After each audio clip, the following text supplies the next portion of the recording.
Bonjour, c'est Aya, bienvenue dans ma chaîne. Dans ce cours de français, nous allons parler d'une notion essentielle de grammaire, ce sont les verbes. Donc on va étudier dans un premier temps ce que c'est qu'un verbe, comment reconnaître un verbe, les groupes des verbes et enfin les temps et les indicateurs de temps. Qu'est-ce qu'un verbe alors? Vous avez comme définition dans une phrase, c'est un mot ou une série de plusieurs mots qui indiquent l'action, c'est-à-dire ce que font les personnes, les animaux ou les choses, ou leur état, c'est-à-dire comment ils sont. Je donne des exemples. Adam chante tout seul sous la douche. Ici, le mot chante donne des informations sur ce que fait Adam. La voiture était grise. Ici, le mot était précise l'état de voiture. Alors maintenant, on va découvrir comment reconnaître un verbe. Un verbe est l'unique mot qui change si le temps change. Pour le repérer facilement, je peux donc modifier le temps au passé, au présent ou au futur. Voici des exemples. Transformant la série des mots suivantes, la fille mange une pomme. Changeant le temps de conjugaison, celle-ci devient au futur, la fille mangera une pomme. Et au passé, la fille a mangé une pomme. Le seul mot qui a changé ici, c'est le mot mange. On déduit alors qu'il s'agit d'un verbe. On passe maintenant à la troisième partie de ce cours, les groupes des verbes. Il faut savoir dans un premier temps qu'on distingue trois groupes de verbes. Qu'est-ce qu'un verbe du premier groupe? On appelle verbe du premier groupe si son infinitif finit en ER, sauf pour une seule exception, le verbe aller. Vous avez des exemples, manger, danser, penser, chanter, ce sont des verbes du premier groupe car leur infinitif finit en ER. Qu'est-ce qu'un verbe du deuxième groupe maintenant? Un verbe appartient au deuxième groupe s'il remplit deux conditions. L'infinitif se termine par IR et il se conjugue comme le verbe finir. Vous avez ici une remarque. Pour savoir si un verbe se conjugue comme finir, on le conjugue au présent à la première personne du pluriel avec nous. La terminaison doit être issant comme dans le cas nous finissons. À noter qu'on va détailler prochainement un cours de conjugaison pour mieux comprendre la partie terminaison des verbes au présent. Et maintenant, je vous laisse avec des exemples pour mieux comprendre cette remarque.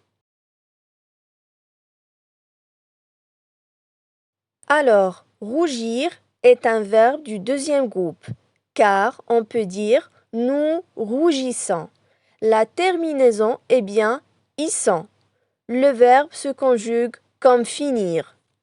Mais faites attention, il y a toujours des exceptions. Partir, tenir, mentir, courir ne se conjugue pas comme finir. On peut écrire nous partons, nous tenons, nous montons, nous courons. On remarque que la terminaison n'est pas en issant. Donc, ces verbes n'appartiennent pas au deuxième groupe. Qu'est-ce qu'un verbe du troisième groupe? Les verbes du troisième groupe sont ni du premier ni du second groupe. Exemple, aller, partir, rire, avoir, être, prendre, cuire, souffrir, ouvrir, disparaître, croire. Ce sont des verbes du troisième groupe. Comme conclusion, les verbes du premier et deuxième groupe sont des verbes réguliers. Les verbes du troisième groupe sont des verbes irréguliers. Il faut les apprendre par cœur. On va aborder cette conclusion prochainement dans un cours de conjugaison bien détaillé. Je retiens. Donc, vous avez un récapitulatif. Il existe 3 groupes des verbes. Les verbes du premier groupe qui se terminent par ER, sauf pour le verbe aller qui présente une exception. Voici des exemples des verbes du premier groupe. Aimer, chanter, regarder, écouter, manger et parler.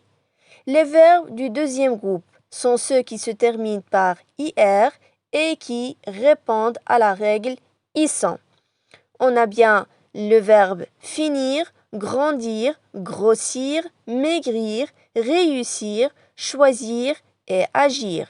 Les verbes du troisième groupe sont des verbes irréguliers qui se terminent par IR, OIR et RE.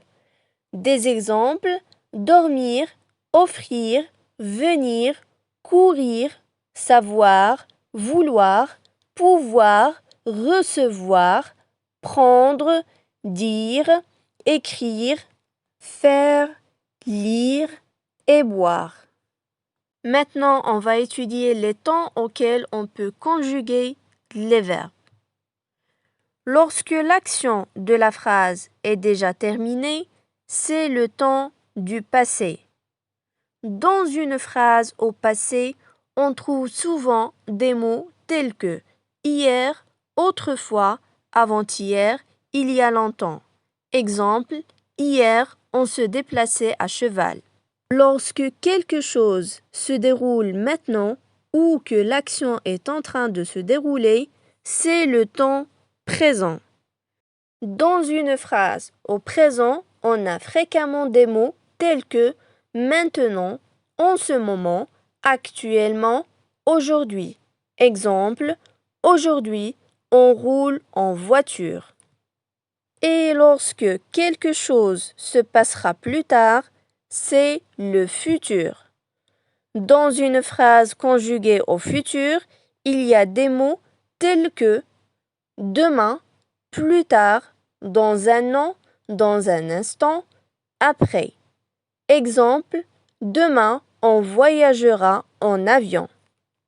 Mais qu'est-ce qu'un mot indicateur ou marqueur de temps? C'est ce qu'on va découvrir tout de suite. Alors, les mots qui indiquent le temps passé, présent et futur d'une phrase s'appellent des mots indicateurs ou des marqueurs de temps. Exemple, hier, aujourd'hui, demain sont des mots indicateurs ou marqueurs de temps. Voici un dernier récapitulatif de ce cours. Donc, suivant un ordre chronologique, vous avez le passé, le présent et le futur. Au passé, l'action est déjà terminée et elle est bien marquée par des indicateurs de temps. Au présent, l'action se déroule en ce moment. Au futur, l'action n'est pas encore arrivée. Merci pour votre attention et à très bientôt.